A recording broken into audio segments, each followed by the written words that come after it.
welcome to another evening of frank conversation here on Hard Copy, coming to you from our studios in Abuja. I'm Maupe Ogun Yusuf, the author of the popular secondary school literature, One Wake, One Trouble, might have had Nigeria in mind when he chose the title of his book, even though in our case, it's now certainly more than one trouble per week. This week, a major egregious incident occurred. 80 Nigerians celebrating the Eid al-Maulud in Tundubiri village of Igabi local government area were mistakenly murdered and 66 more of them injured by airstrikes operated by drones of the Nigerian army, who said they were in pursuit of terrorists. Now, just before this fatal accident occurred, the number of those who had made it to the annual conference of the party's event in the United Nations from Nigeria also came under scrutiny, as Nigeria was said to have sent the fourth largest delegation to Dubai, where the event is holding this year. Now, this is in line with recent calls that the fact for public officials be creamed off the 27.5 trillion naira budget to reflect the grim economic realities millions of Nigerians are currently facing. Now, these are some of the knotty issues that the system of government we've chosen for ourselves are meant to solve in a way that produces results for all. But there are now questions as to whether the way we're currently organized, especially in the political opposition, can ensure that government remains accountable at all times. Well, my guest tonight has been quite vocal in party politics, rising to the height of a party chieftain in the opposition People's Democratic Party, and also contesting as an aspirant in the Ogun State governorship elections. Otumba Sowunmi, welcome to Hard Copy. It's nice to be here. Well, quite a lot has happened in this week alone, and the incident that has really shocked Nigerians, one incident that has really shocked us all, is that happened in Igabi local government area. 80 Nigerians murdered overnight and many more injured as a result of an accidental airstrike from the Nigerian army. Have you seen the kind of binding together that we need to see when an accident like this occurs? I think the first thing to say is, in their tradition, Inna Lillahi wa Inna Ilaihi Raji'un, may Almighty Allah repose their souls and comfort the family. Look, we have come to a point where we must ask ourselves, are we going to be killing innocent civilians and pretend as though those lives are not breadwinners, children, mothers, fathers, relatives of certain people, and that every time this accident happens, we're just going to go there, we're going to say we're sorry, and then that's the end of it? I don't think that's correct. Yes, I get that in a war situation or in that kind of arrangement that we've had, given that we're beginning to use drone technology and we're very new at it, and maybe they will have issue of precision management and these accidents are happening. But I think what the army needs to do, or the commander-in-chief, which is the president, needs to do, is to be significantly annoyed and demand a transparent, detailed probe of what went wrong. First, so that it can be a deterrent that it never happens again, and then so that somebody is responsible for the loss of human life. The explanations they've given up till now doesn't cut it for me. The first comment that came from the Air Force denying that they don't know anything about it is so offensive, because you kind of like expect that, are you having planes in the skies or objects in the skies and you don't have interagency collaboration to determine when and what? Or are they working in silos? What's going on with the National Security Advisor? Who gives the instruction and the command for go? These are all big issues, but they're not issues that you can easily answer on the surface via television or that. So the next thing that must happen is there has to be a proper detailed probe and audit. Then there has to be mitigating consequences. Then there has to be compensation to the dead. You cannot kill innocent civilians. What shape would accountability take for you? I think the first thing is that we need to surface how it happened.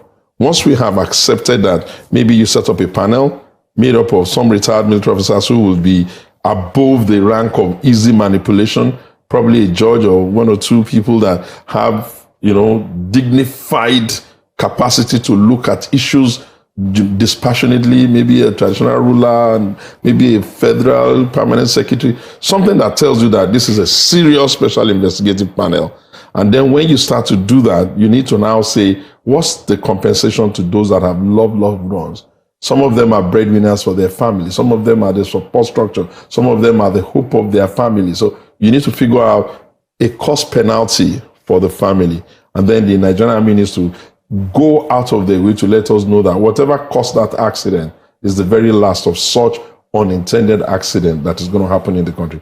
That will be it, because obviously we can't wake up the dead. And so we have to accept that what has happened, but we have to make every effort to ensure that it doesn't happen again. Or at least we reduce it. You're a bit peeved with the statement of the Nigerian Air Force, but under the circumstances, because everyone had assumed that since it was an airstrike, it would have been within their purview, but they had to say... I suppose that... It wasn't within... We hadn't done anyone in the last 24 hours. I suppose that I'm peeved because when you are fighting insurgency, you expect interagency collaboration at a level that even if it is the Nigerian custom that did it, everybody is supposed to be aware that this is what's going on here. So would they have said, oh, look, it's not us, it's the Nigerian Army? No, they would have kept quiet and waited for the organization that is responsible to speak first.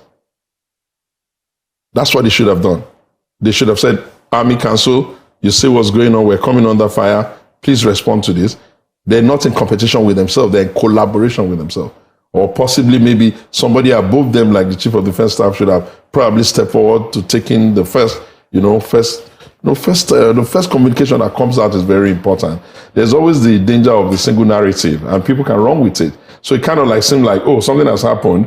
The Air Force is claiming they don't know about it. Are they indicting the Army, or are they indicting whoever is responsible? That's not the way to run a national army. Union Armed Forces must be, for the purposes that we are talking about, working in sync. For you to work in sync, the intelligence must be behind directing which and who should be responsible. If it is flying equipment, you don't expect the Nigerian Army to be the one that will be the first guys on the field when you're not really, that's not your best area of competence. You're better off at land troops. So these are all part of the things that we're saying. I'm not saying that the Air Force should take responsibility for what they've not done, but I think they were too quick in coming out to say, we've done nothing about it, and also almost gave a small impression that they didn't even know who had done it. And that's where the problem is. The Armed Forces is one. It doesn't matter that it's the Navy, the Air Force, the police, they're one. And that's why you have a national security advisor who's supposed to be aware of this. Are you going to just put drones in the air and just shoot a missile without being sure who ordered it? What's the command and control infrastructure that says, okay, use a drone or just drive in there and check? There has to be, these are all the things that a proper investigation will throw up. And not to have that investigation is to make us look really weak as a country. The armed forces of a nation as big as Nigeria, in a world that is now significantly heightened, there's crisis here, there's crisis there, there's crisis in the Middle East, you need to make sure that your armed forces is ready for deployment, and that means that they are professionally able to be able to do the job seamlessly. And like I said, it's a collaboration, not a one-man show. Now, when I asked for whether we've seen the kind of binding together that we need to see, so far so good. Only the Northern Elders Forum seem to have spoken up. Even all the other social political groups, you would think that at a time like this, looking at that kind of incident, we should have seen a more vocal statement from our social political groups. Do you agree with that? Totally in agreement. I tell you what, it's even more scary than the binding that you're not seeing. As a result of what has happened to us, maybe over time, or more significantly as a result of the 2023 election, I have become exceedingly scared as to why and how we're going back into tribal silos. You go on social media, Twitter especially, or X as they call themselves now, and you see how younger elements of the tribes are at each other's neck. You see how everybody's just trying to protect their own. And you ask yourself, did we spend so many years from 1960 till today? Did we spend so many years from 1914 till date not to be able to even have something that looks or pretends to be a national vision that all of us can see ourselves first as African and as Nigerian? I'm disappointed in Afenifere, I'm disappointed in Waneze, I'm disappointed in the Middle Belt Forum, because these are very loud voices when it comes to some other issues. You can't have people dying in one corner of the country and be pretending that those deaths are not Nigerian deaths. The color of their skin is like ours. The color of their eyes is like ours. They are our brothers. It doesn't matter the faith they occupy. They are first humans before they become any other members of a faith. You can't lose those numbers and you all be quiet. It will be also very interesting because you have spoken, you say you've spoken on behalf of the PDP. Well, we haven't heard the PDP quite vocal on this matter as well. They have, actually. As a matter of fact, Atiku Abubakar was sent a condolence on it. He's tweeted on it in his official handle. The party itself has written something. But, the challenge with the way the PDP communicates now is that they have reduced themselves into an organization that writes many paragraphs or press releases so frequently that they hardly get traction. It's almost like you're talking to yourself and you're not talking to the nation. There has to be a combination of voice, text, attitude, action, and deliberate protocols that communicates what the position of an opposition party is. Did you say reduce themselves? Are you not? I am part of it. When I say, I'm not responsible for managing that particular aspect of the activities of the NWC and the National Publicity, or whatever they call that title. What I'm saying is that for you not to have seen it, it means that they've not escalated it to the level that real and proper media would have seen it. But I can tell you for free, they did write something, and most of the things they write now get lost because it's the same very boring monosyllables, very, very uninspiring, long sentences that they write. So clearly you are unhappy with your party. No, I'm not unhappy with them in the sense of the rank and file or the leadership or the governors. No, I'm just saying that when you are the main opposition party in a country, you cannot be on holiday while the ruling party is getting busy with running government. What's the point if what we're seeing is that the people are having more voter apathy? People are unwilling to participate. What's the point if every 4 years, all we get is after the election is won and lost, complaints and complaints and complaints, and you ask yourself, why is democracy shrinking here? You can have a total map of 93 million available voters who have collected their PVCs, maybe 80-something million, and then you're getting like only 8 million to vote in the president, and opposition thinks that they don't have their work cut out for them. It means that there's still a large number of people within the country who are of voting age that your message has not gotten to, that you have not been able to inspire them to take action. And if you cannot inspire society to take action to support your agenda, then obviously you're just playing. It's a very big concern right now because you talked about shrinking democracy, and indeed democracy has to be alive for it to be able to deliver results, and it takes everybody. It takes the party in power, it takes the party out of power, it takes the media, it takes civil society, it takes the voting populace, to constantly be alive. And in recent times there have been talks around a one-party state, accusations against the ruling party that it is trying to foist on Nigerians a one-party state. I think accusation came from the NNPP, and it does appear that even within the PDP, there are fears that the PDP might not be strong enough. It cannot do it alone. It's asking, only recently, the major front runner for the PDP in the last elections was Alhaji Atiku Abubakar, was calling for a coalition, was calling for, the opposition parties to come together so that there can be one strong voice. Do you think that is necessary to, get the kind of vibrancy that we need to, be getting? For our opposition parties? Yeah, I get you. People have asked me this question a couple of times. That what does he really mean by that? Or what will be the interpretation of what he has said? I think that there is enough space and there are enough numbers for any political party that is imaginative and inspiring and can differentiate its ideological underpinning from the other party. The main problem you see in Nigeria is that it is becoming increasingly difficult for non-political players to differentiate the ideological underpinnings of this party. When you listen to the PDP, most times they say, oh, we're going to do PPP. And when you listen to the APC as well, you hear a lot of, oh, we're going to do PPP. You really can't. It's tough. And it gets tougher when people are PDP in the morning, they're APC in the afternoon, they're PDP back again. So it's part of the evolution though, but I feel that we have gotten to a point now where the political parties must work on themselves. It's not enough for a political party to say, oh, the ruling party is doing this and the ruling party is trying to do that. The total number of positions that is available is one president, we're on a joint ticket with the vice president. a certain number per state, maybe 3 senators, maybe about 9 or whatever the number of House of Reps they have, a governor with a joint ticket, a couple of local government chairmen. That's it. So if you mill everybody and you sickle everybody into one so-called ruling party, now you're just going to implode it, because you will never be able to find enough space for the expression of every person who wants to contest or who even wants to bring an alternative viewpoint to the table. So as far as I'm concerned, PDP, a 25-year-old political party, yes, can tell others, please come on board, let's come near and be part of us, let us reason together, but it can reform itself and still be ready.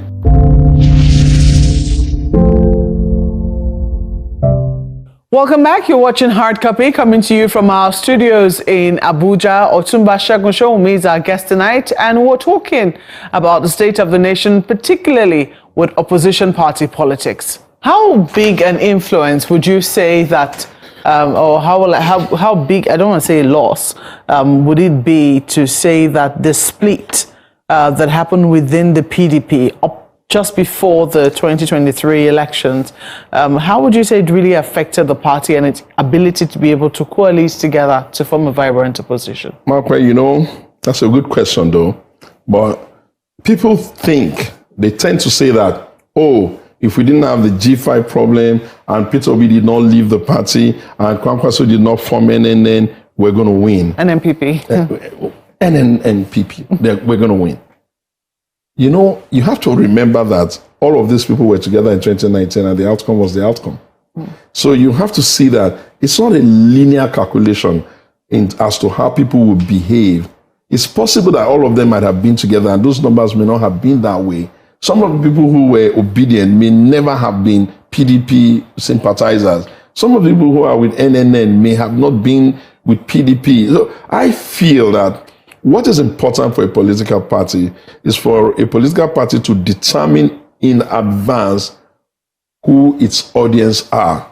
And if a political party recognizes that the political landscape includes maybe 78 million people that have collected PVC, includes a certain number of young people, a certain number of rural farmers, a certain number of women, a certain number of civil servants, and a certain number of politicians, then it means that the political party must recreate its ability to get to those ones. Are political parties willing to do that amount of work? Well, to really reach the grassroots? Well, I think that's people have been asking me, oh, should I come and be national chairman, come and be national chairman, come and be national chairman. Some of the reasons why they are asking me privately and publicly to come and be national chairman is because of these very systematic ideas that I have been sharing with them, that you can't continue this way. We didn't come first in 2015. The Jonathan era. And without due respect, we could say, oh, Jonathan conceded. But are we really sure we lost or we were rigged, or maybe the entire environment was just tilted against us to such a point that we couldn't even lift our finger to say we're not accepting the result, even though Rubebe tried to say something untoward was happening on the ground. By 2019, I spoke this campaign. I was the main spokesperson for Atiku Abubakar and the PDP, and I spoke the campaign, in my opinion, to life, and I felt that we could probably have done a lot better than that. But I keep asking my question, at what point do we get rigged? By 2023, yes, I see all the contraction. No political party that is serious, that understands that the political party is an amalgamation of different shades of opinion to bring ideas to the table and hopefully form government so that they can implement ideas, can be happy with people taking flight out of the room. There's no one single person that can ever win on behalf of a political party. A political party has to be a platform of consensus building, give and take, and what have you. An opposition party must win convincingly, must win comprehensively. If an opposition party must have the entire people, or as many of them as possible, behind its agenda, that's the only way it can ever get its victory. Because in Africa here, the institution is already, weighing in too heavily against opposition. There's the ruling party having national access to infrastructure and money. There's the fact that they have the security and everybody doing their bidding. There's the fact that the way we pick our judges leave a lot to be desired. There's the fact that they are making appointments at INEC. People, even of recently, they're being accused of appointing card-carrying members of their party. There's the fact that when the chiefs are down, people just say, oh, the election is over, let's just move on. And I listened to you recently at a forum where you said said that, look, you do not support this cause that needs to change in terms of the appointment processes. The fact that, the president has so much power in appointing, you think that the work needs to be done at the National Assembly. It's the Senate that has the power of confirmation. But at the end of the day, this accusation that came that the ruling party had card-carrying members of its own party as members as appointed as resident electoral commissioners, and there wasn't one word that was heard from within the Senate where the PDP had its own members. It was a day later we heard the opposition, the PDP, issuing a statement, even doing a press conference saying that, look, they were not going to sit for that. But there were big questions as to, but you have members of the National Assembly. Why were they quiet? Welcome to my point of view and my position. My view has been that there is a political party must first of all be designed in such a way that it leaves no ambiguity as to what the party position on issues and manifestos and objective and design and their ideas of how they want to solve the problem of the country is. People must, at the base of the pyramid, at the wards, at the local government, they must feel that this democracy allows them to participate and to engage and to have their opinion and choices heard.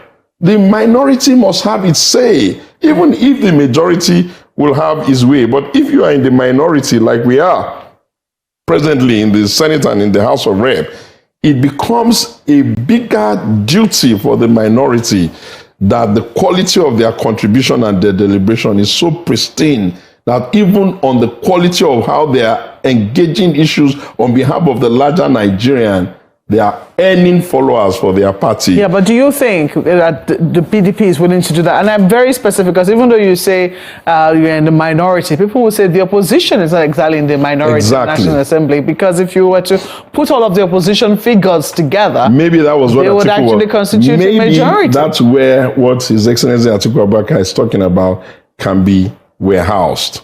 If you had a minority caucus of the House of Rep who understood that opposition politics does not require them to be rubber stamping everything their friends on the other side want to bring to the table. Don't they watch the British Parliament? Don't they watch the American Democratic Engagement?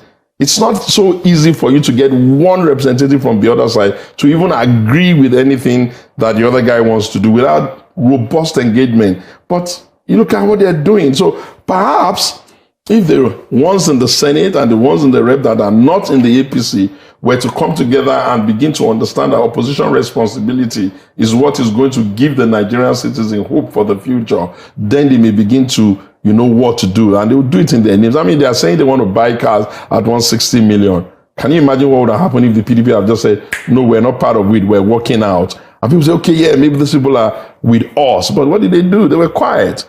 They were there, they're talking about the budget process, that some of the figures that's been bandied all over the country. You just get the impression that the APC government of Bola Tinubu is just damn irresponsible. You can't be running an austere system where you don't have enough resources even to do the big things. You can't have people feeling the pain of subsidy removal and what have you. You can't have the impact of the exchange rate the way it is.